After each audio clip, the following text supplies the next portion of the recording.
Well, live now to geologist Dr Gideon Groenewald to study these incidents. Dr Groenewald, good afternoon to you.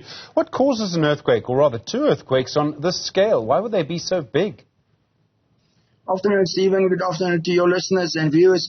That area around Turkey is, in geology, I would refer to the area as a triple point juncture of tectonic plates. Now, the crust of the earth is divided into plates according to the movement of solid rock blocks. If I can make it very simple, it's like having plates in a basin washing your plates. And if you move one plate, then all the other plates needs to move. So unfortunately, that area, there are three of these major plates coming together, and then in that area there's a smaller plate that's now actually in the jumble, and it's known for years, well, thousands of years, unstable in terms of geology. And unfortunately for those people, one of the plates have now moved. It's now pushing the other plates to move, and these movements are unfortunately over thousands of kilometers.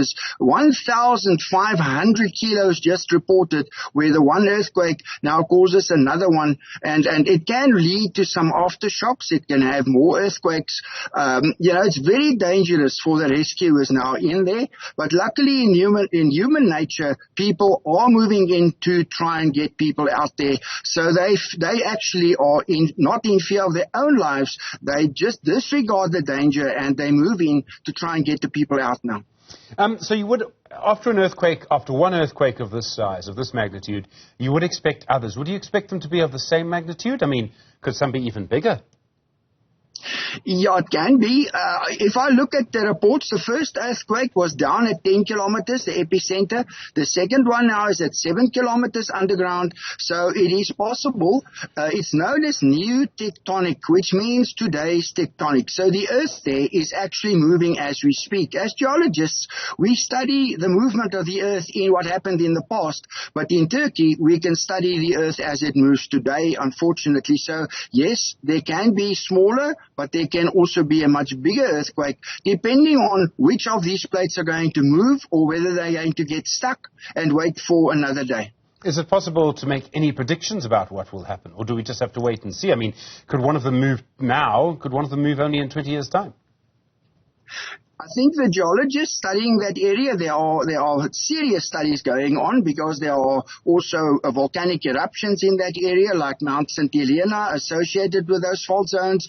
I think people are now looking at their seismographs. People are looking at the history of earthquakes, smaller earthquakes over the last, say, month or two or three. And if there's still a build-up of tension that they can tell us, then they will probably warn of seriousness of reoccurrence.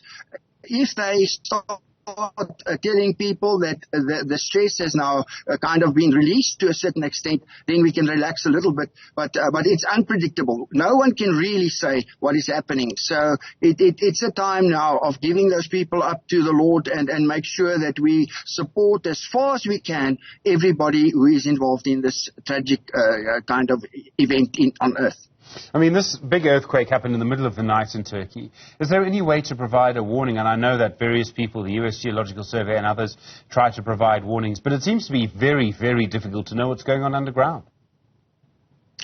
Yeah, I think in all geology, it is very difficult, but there are ways. As I said, unfortunately, you only know after the earthquake has happened. But now that the earthquake has happened, the people who are monitoring those seismic meters in that area will definitely be warning, put out red and yellow warnings wherever there is a possibility of any of those fault zones, indicate more stress and movement, and it will indicate on the seismographs. There are thousands of seismographs in that area, and I think the geologists will definitely now be running around trying to not to. You see, the biggest thing is now sending people in fear, running everywhere, because where do you run? And when do you run? So you can only warn people in that area to be vigilant, and if there's an earthquake, what to do. because the most important thing is not to try and run into places where high walls are standing. I know it's very difficult but the more open you can get, the better. But if you're in a small area, then the smaller. Like a toilet is actually more safe than a hall. It just works like that, where the walls can still stand up.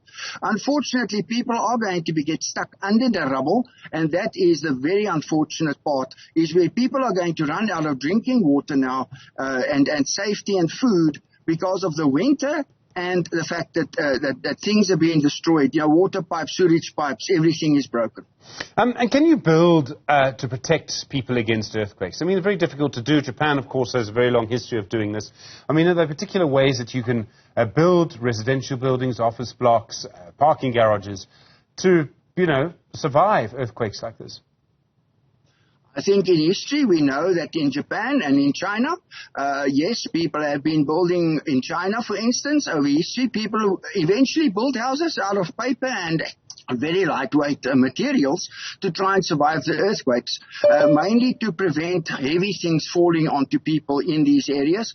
But if it's in this kind of an environment where we're looking at war zones, we're looking at people, in overcrowded situations, they're barely surviving the present situation as human beings, there's not really much you can do, because they are using whatever they can.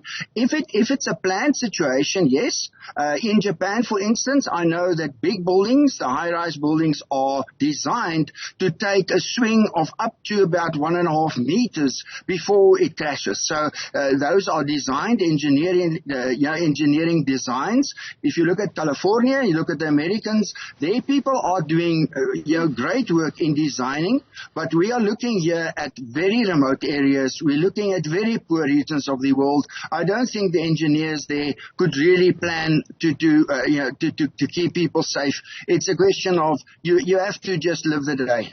And Dr. Groenewald, I mean, where we are at the moment, I think in geological terms it's called the African Rift Valley. Am I right to think that's pretty safe from earthquakes? Yeah, in South Africa we are safe, but remember that the African plate is part of the culprit, yeah? The African plate is pushing north, the Arabian plate has moved. Both of them are causing that earthquake.